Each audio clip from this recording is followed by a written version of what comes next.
Hi, we are Team Radio Direction Finders, a multidisciplinary senior design team in K. Gleason College of Engineering. We're working with the RIT's Amateur Radio Club at K2GXT to develop a radio direction finding system that can detect and track interference from a transmitting radio source. The interferences can corrupt signal integrity of amateur radio repeaters, so being able to locate and then ultimately remove them is ideal. Current systems have capabilities of detecting interference but are expensive or not modular. The need for moderately priced, non-handheld RDF systems is necessary for amateur radio users.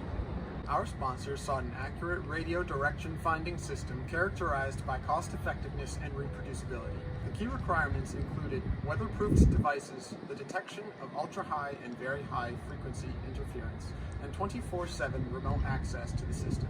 The remote access includes a web-based user interface that allows for system configuration and mapping of anti-interference detected in Rochester, New York.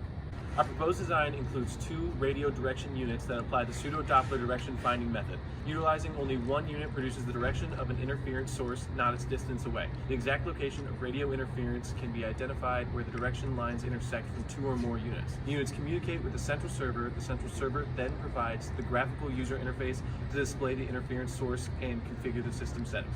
We expect to deliver a final prototype to the Rochester region with one unit mounted at RIT and another unit mounted in downtown Rochester. Visit the website linked on this page to see how the project turns out. We hope that the system will prove useful to local radio operators to eliminate interferences on crucial communication bands.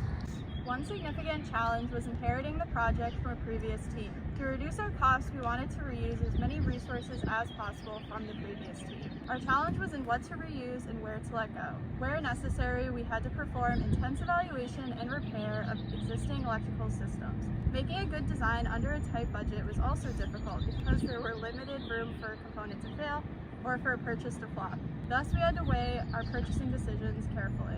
Our team would like to thank our customer, Jim Stefano, for supporting the team throughout this project. He's been very helpful in guiding us in the right direction in terms of putting the RDF system together and getting it to work. Our team would also like to thank our guide, Mark Minui, for meeting with us weekly and ensuring that we are always headed down the right path. He was able to guide us through some challenges and overall gave us great tips on both the project and life.